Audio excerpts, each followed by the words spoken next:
Welcome students, आज हमारा topic है बेटा 5 चैप्टर से सेल साइकिल का माइटोसिस। बायोलॉजी 9th है बेटा। माइटोसिस आज का हमारा टॉपिक है। पढ़ते हैं। The type of cell division in which cell divide into 2 daughter cell each with same number of chromosome as in parent cell. कि वो कहता है कि the type of cell division cell की तकसीम की एक ऐसी किस्म है इन विच सेल डिवाइड कि सेल तकसीम होता है into 2 daughter cell, 2 daughter cell के अंदर। कि सेल डिवीजन की एक ऐसी किस्म है जिसमें एक सेल 2 डॉटर सेल में तकसीम होता है, each with same number of chromosome, और हर एक में क्रोमोसोम की तादाद सेम होती है एज इन पेरेंट सेल, जो कि पेरेंट सेल में थी। वो कहता है कि सेल डिवीजन की एक ऐसी किस्म है जिसमें सेल जो है 2 डॉटर सेल में डिवाइड होता है और हर डॉटर सेल के अंदर क्रोमोसोम की तादाद वही होती है जो पेरेंट सेल में होती है। मतलब ना ही जो डॉटर सेल बने उसमें क्रोमोसोम की तादाद वैसी होती है जो कि पेरेंट सेल में होती है। मतलब पेरेंट सेल के और डॉटर सेल के क्रोमोसोम की तादाद क्या होती है? सेम होती है, चाहे वो एक सेल कितनों में तकसीम हो जाए, 2 सेल में। इसे हम कहते हैं माइटोसिस। क्या कहते हैं? माइटोसिस। कि एक सेल डिवाइड होता है 2 डॉटर सेल में और उस हर सेल के अंदर क्रोमोसोम की तादाद सेम होती है जैसा कि पेरेंट सेल में होती है। इन 1880 वाल्टर फ्लेमिंग ने डिस्कवर किया था माइटोसिस को। इसने कैसे डिस्कवर किया था? इन 1880 में Walter Flemming observe that in a dividing cell, कि उसने एक तकसीम होते हुए सेल को देखा।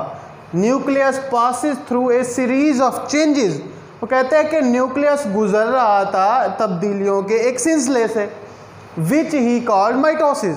कि उसने सेल तकसीम हो रहा था, उस सेल की तकसीम में उसने न्यूक्लियस में तब्दीलियों का एक सिलसिला देखा जिसे उसने नाम दिया किसका? माइटोसिस का। क्या नाम दिया?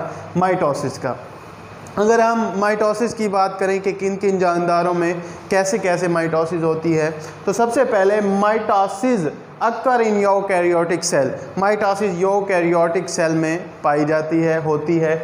अगर हम मल्टी सेलुलर ऑर्गेनिजम्स की बात करें तो मल्टी सेलुलर ऑर्गेनिजम्स के जो सोमैटिक सेल्स हैं, सोमैटिक सेल्स जैसे कि एक तो होते हैं सोमैटिक सेल, दूसरे होते हैं germ line cell. Somatic cells कहते हैं ये जिस्म के जो सेल्स होते हैं, सेल्स ये मास जो होते हैं इन्हें कहते हैं सोमैटिक सेल्स। उसके अंदर माइटोसिस का अमल होता है, ठीक है। इसके अलावा प्रोकैरियोटिक ऑर्गेनिजम्स की बात करें तो प्रोकैरियोटिक ऑर्गेनिज्म में माइटोसिस का ही एक प्रोसेस होता है जिसे हम बाइनरी फिशन कहते हैं। मतलब प्रोकैरियोटिक ऑर्गेनिज्म जो है बाइनरी फिशन के ज़रिए ही एक सेल से 2 सेल में तकसीम होते हैं। दोबारा सुने बच्चे, माइटोसिस जो है यूकैरियोटिक सेल में होती है। इसके अलावा मल्टी सेलुलर ऑर्गेनिजम्स के सोमैटिक सेल जो हैं उसमें माइटोसिस होती है। इसके अलावा प्रोकैरियोटिक ऑर्गेनिज्म के अंदर माइटोसिस का ही एक प्रोसेस है जिसे हम बाइनरी फिशन कहते हैं, ये प्रोकैरियोटिक ऑर्गेनिज्म में मौजूद होती है। अगर हम बेटा माइटोसिस की तरफ चलें तो फेसेस ऑफ माइटोसिस के जो फेसेस हैं वो 2 मेजर फेसेस हैं। There are 2 major phases of mitosis. वो है karyokinesis and cytokinesis. Karyokinesis and cytokinesis. Karyokinesis क्या है? The division of nucleus. Nucleus की तकसीम को हम कहते हैं कैरियोकाइनेसिस। मतलब न्यूक्लियस, ये बेटा एक न्यूक्लियस है, अगर ये एक तकसीम होकर 2 में तब्दील हो जाता है तो इसे हम कहते हैं कैरियोकाइनेसिस। इसके अलावा cytokinesis, the division of cytoplasm. Cytoplasm की तकसीम को हम कहते हैं साइटोकाइनेसिस। वो कैसे? बेटा ये देखें, ये सारे का सारा जो है ये साइटोकाइनेसिस है। अगर एक सेल जो है 2 में तकसीम हो जाता है, मतलब एक साइटोप्लाज्म जो है 2 में तकसीम हो जाता है, उसे हम कहते हैं साइटोकाइनेसिस। अगर हम कैरियोकाइनेसिस की तरफ चलें तो कैरियोकाइनेसिस के जो फेसेस हैं वो 4 हैं। Prophase, metaphase, anaphase and telophase. Karyokinesis के फेसेस 4 होते हैं, प्रोफेज, मेटाफेज, एनाफेज और telophase. And cytokinesis, the division of cytoplasm is called cytokinesis. Cytokinesis occur by a process called cleavage. Cytokinesis occur by a process called cleavage, कि cytokinesis का जो अमल होता है उसे हम कहते हैं क्लीवेज का अमल, जिसमें साइटोप्लाज्म के अंदर क्लीवेज का प्रोसेस होता है जिससे एक साइटोप्लाज्म दो में तकसीम हो जाता है। अच्छा बेटे, हम पढ़ रहे हैं कैरियोकाइनेसिस एंड साइटोकाइनेसिस। सबसे पहले हम पढ़ते हैं कैरियोकाइनेसिस, कि कैरियोकाइनेसिस में न्यूक्लियस की जो तकसीम होती है, न्यूक्लियस में जो चेंजेस आती हैं, न्यूक्लियस में जो तब्दीलियां पैदा होती हैं वो किस तरीके से होती हैं, कैसे कैसे होती हैं। तो कैरियोकाइनेसिस को 4 फेजेस में डिवाइड किया गया है, prophase, metaphase, anaphase and telophase. पहला पढ़ते हैं जी हम प्रोफेज। प्रोफेज स्टार्ट करते हैं। देखिए, एक सेल है, नॉर्मल सेल है, उसमें सेल, साइटोप्लाज्म, न्यूक्लियस, और न्यूक्लियस के अंदर आपको पता है क्रोमोसोम होते हैं। अगर हम प्रोफेज स्टार्ट करें तो सबसे पहले न्यूक्लियस के अंदर जो जेनेटिक मटेरियल होता है वो थ्रेड लाइक स्ट्रक्चर में होता है, लूज थ्रेड लाइक स्ट्रक्चर में, धागा नुमा साख्तों में पाया जाता है जेनेटिक मटेरियल, जिसे हम कहते हैं क्रोमाटिड या क्रोमाटिन। थ्रेड लाइक स्ट्रक्चर में पाया जाता है जिसे हम कहते हैं क्रोमाटिन। ठीक है, थ्रेड लाइक स्ट्रक्चर मौजूद होता है न्यूक्लियस के अंदर जिसे हम कहते हैं क्रोमाटिन। अगर हम आगे चलें तो आपको पता होना चाहिए, उसके बाद ये क्रोमाटिन जो है सिकुड़ते हैं, कंडेंस होते हैं, कंडेंस होने के बाद वो क्रोमोसोम की शक्ल इख्तियार कर लेते हैं, क्रोमोसोम की शक्ल इख्तियार कर लेते हैं, इस जैसी क्रोमोसोम की शक्ल। अगर हम क्रोमोसोम की शक्ल पे आएँ, डायग्राम पे आएँ, तो बेटा ये एक क्रोमोसोम है, इसके अंदर 2 सिस्टर क्रोमाटिड होते हैं, और जहाँ पे 2 सिस्टर क्रोमाटिड जुड़े होते हैं उसे हम कहते हैं सेंट्रोमर। क्या कहते हैं? सेंट्रोमर। सिस्टर क्रोमाटिड जिस जगह पर जुड़े होते हैं उसे सेंट्रोमर कहते हैं, और सेंट्रोमर के ऊपर एक कॉम्प्लेक्स प्रोटीन पाई जाती है जिसे हम कहते हैं काइनेटोकोर, जिसे हम क्या कहते हैं?